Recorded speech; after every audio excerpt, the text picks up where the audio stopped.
ఓం మాతాపితృభ్యాం నమః సర్వేభ్యో మహాజనేభ్యో నమః. South India సర్వాధికారి యూట్యూబ్ ఛానల్కి స్వాగతం సుస్వాగతం. ఈరోజు మనతో పాటు గురువుగారు ఉన్నారు. గురువుగారు నమస్కారం అండి. అందరికీ శుభాశీస్సులండి. గురువుగారు, అయితే మనం ఇప్పుడు దాకా ఎప్పటి నుంచో పురాతన కాలం నుంచి రాయలసీమ రత్నాల సీమ అని పేరు చెందింది. అయితే మధ్యలో మళ్ళీ వచ్చేసి రాయలసీమ అనేది కరువు ప్రాంతం అయిపోయిందని చాలామంది అన్నారు.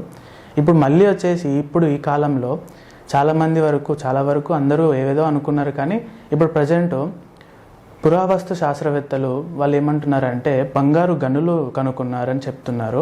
ఈ బంగారు గనులు ఉన్నాయా లేవా అనే నిజాలు పక్కన పెడితే మీరు ఎప్పటి నుంచో పరిశోధిస్తున్నారు కదా గురుగారు. అయితే ఈ బంగారు గనులు నిజంగానే ఉన్నాయా లేదా అనే విషయాల గురించి మీ మాటలు మా అందరికీ తెలియజేయండి గురుగారు. మంచి విషయం అడిగినావు నాన్న. నువ్వు అన్నట్టుగా మనకు రాయలసీమలో పురావస్తు శాస్త్రవేత్తలు బంగారు గనులు ఉన్నాయని కనుగొన్నారని ఇప్పుడు అంటున్నారు. అదేం కాదు, ఇప్పుడే కాదు, మనకు కొన్ని లక్షల సంవత్సరాల నుంచి కూడా మనకు రాయలసీమ అనేది ఇదంతా ఒక పెద్ద ప్రాంతం అన్నమాట. ఒక మాటలో చెప్పాలి అంటే మనకు కర్నూలు జిల్లాలో జొన్నగిరి లేదంటే ఇంకా కొన్ని ప్రాంతాలు చెప్తున్నారు. అలా కాదు, మన రాయలసీమ అనేదే కాకుండా మహబూబ్ నగర్ జిల్లా, అలాగే రాయచూరు డిస్టిక్ కానీ బళ్ళారి జిల్లా, ఈ ప్రాంతాలతో కూడుకొని కర్నూలు జిల్లా, అనంతపురం జిల్లా, కడప జిల్లా, చిత్తూరు జిల్లా, ఇవన్నీ ప్రాంతాల్లో కూడా అధికంగా బంగారు ఉంది అనేది వాస్తవం. అయితే ఈ బంగారు ఏ విధంగా ఉంది? రెండు విధాలు కూడా ఉంది. ఆ రెండు విధాలు ఏమిటి అంటే మనకు రాతిలోనే బంగారం ఉంది. అవే గనులు, బంగారు గనులు.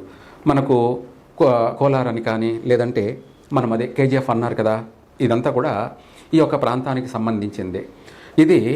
ఈ రాయి ఏమిటి అంటే ఈ రాయి మనకు సామాన్య వెయిట్ కంటే చిన్న, మనం ఈ రాయి వెయిట్ అనేది మామూలు సామాన్యమైన వెయిట్ కంటే డబల్ పైన వెయిట్ ఉంది, అంటే బరువు ఉంది. 2 రాళ్ల బరువు ఉందన్నమాట, అధికమైనటువంటి బరువు ఉంది. అంటే ఇదే రాయి ఎందుకు బరువు ఉంది అంటే ఇందులో బంగారం అనేది కూడా ఉంది అన్నమాట. ఈ రాతిలో బంగారం అనేది కూడా ఉంది. ఈ రాయిని మనము పగలకొట్టి మనము బాగా పొడి చేసి ఈ రాయిని మనము దీన్నంతా కూడా జల్లెడ పట్టినట్టయితే ఈ రాతిలో బంగారం బయటపడుతుంది. అది ఎంతవరకు చెప్పాలంటే పెసరగింజ అంతా బంగారం బయటకు వచ్చే అవకాశం ఉంది. అలాగే మనం ఇంత చిన్న రాయిని మనం పగలగొట్టి చూస్తే బంగారం బయటకు వస్తుందంటే ఇంకా రాయలసీమ ప్రాంతం అంతా కూడా మన మహబూబ్ నగర్ జిల్లా, రాయచూరు, బళ్ళారి, ఇవన్నిటితో పాటు ఈ ప్రాంతాలే కాకుండా మిగతా అనంతపురం జిల్లా, కర్నూలు జిల్లా, ఈ రాయి వచ్చేసి ఎక్కడ దొరికింది నాకు అంటే తిరుమల కొండల్లో ఈ రాయి నేను కనుగొన్నాను. తిరుమల కొండల్లో మొత్తం చాలా రాళ్ల వరకు కూడా అధికమైన బరువులో ఉన్నాయి. చిన్న రాయే 1 కిలో బరువు ఉన్నట్టు ఉంటుందన్నమాట. ఇలా చూసుకుంటే రాయలసీమ అంతా కూడాను అధికమైనటువంటి బంగారం రాతిలోనే ఉంది అన్నది వాస్తవం.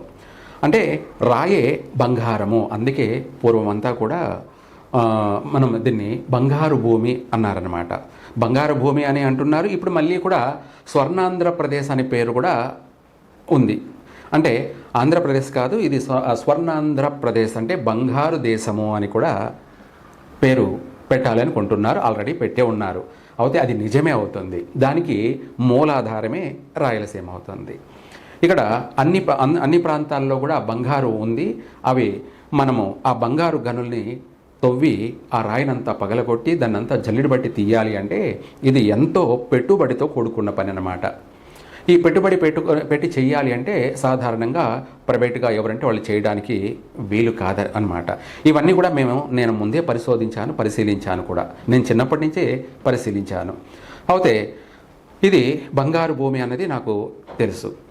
అయితే రాయలవారు పరిపాలనకి ఇది పేరు వచ్చిందా లేదా అంటే కాదు, ఎప్పటి నుంచో కూడా పేరుంది అన్నమాట. రతనాల సీమ, ఇది స్వర్ణసీమ. ముందు కూడా ఈ యొక్క రాయలసీమకి స్వర్ణసీమ అని కూడా పేరుంది. అంటే బంగారు సీమ అని అర్థం అన్నమాట.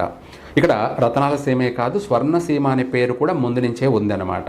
దాన్ని కాస్త ఇప్పుడు స్వర్ణాంధ్రప్రదేశ్ అని కూడా పిలుస్తున్నారు. అయితే మనకు ఈ భూభాగం అంతా కూడా మహబూబానగర్ జిల్లా, రాయచూరు, బళ్ళారి, కర్నూలు జిల్లా, అనంతపురం జిల్లా, కడప జిల్లా, చిత్తూరు జిల్లా ఇవంతా కూడా భూమిలో బంగారం ఉండేది వాస్తవమే.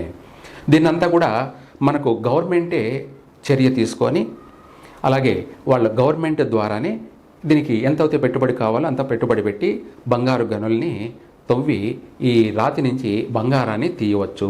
ఎంతో బంగారం వస్తుంది. అంటే ఎంతో బంగారం అంటే మనకు వేల టన్నులు, లక్షల టన్నులు బంగారం కూడా వచ్చే అవకాశం ఉంది ఈ భూభాగం నుంచి అంతా కూడాను. ఇదే కాకుండా మనకు ఇప్పుడు అంటున్నారు ఏమని, విదేశాల నుంచి మనం దిగుమతి చేసుకుంటున్నాము బంగారం అని. అది ఎన్ని సంవత్సరాల నుంచి చేసుకుంటున్నారు? ఇక్కడ కొన్ని లక్షల సంవత్సరాల నుంచి కూడా మన భూభాగంలోనే అధికమైన బంగారాన్ని తీశారు, అధికమైనటువంటి రత్నాలన్నీ కూడా తీశారు. మణులు కానీ, వజ్రాలు కానీ, ఇవే కాకుండా ఇంకా అనేకమైనటువంటి రత్నాలన్నీ కూడా రాయలసీమలోనే తీశారు. ఆ యొక్క విషయము ఇంకొక ఎపిసోడ్లో తెలుసుకుందాము. ప్రస్తుతం అయితే మనకు రాతి నుంచే, భూమి నుంచే బంగారం కాకుండా మన రాయలసీమలో అనేకమైనటువంటి పుణ్యక్షేత్రాలు కావచ్చు, ఇంకా కొన్ని ప్రాంతాల్లో కావచ్చు బంగారు నిధులే ఉన్నాయి. ఏకంగా బంగారు నిధులే అంటే కొన్ని వందల టన్నులు, వేల టన్నులు బంగారాన్ని భూభాగాలలో భూస్థాపితం చేస్తున్నారు. అంటే గదులుగా ఏర్పాటు చేసి, పెద్ద పెద్ద గదులుగా ఏర్పాటు చేసి దాదాపు 50 అడుగులు 100 అడుగుల కింద భూభాగాల్లో గదులుగా ఏర్పాటు చేసి అనేక ప్రాంతాలలో కూడా వేల టన్నులు, లక్షల టన్నులు కూడా బంగారాన్ని నిల్వ చేసున్నారు.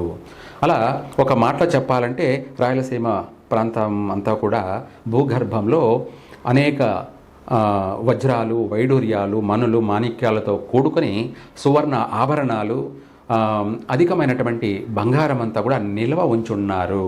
ఆ విధంగా చూసుకుంటే పూర్తిగా చెప్పాలంటే భారతదేశానికి ఇది ఒక తలమానికమైనటువంటిది రాయలసీమ.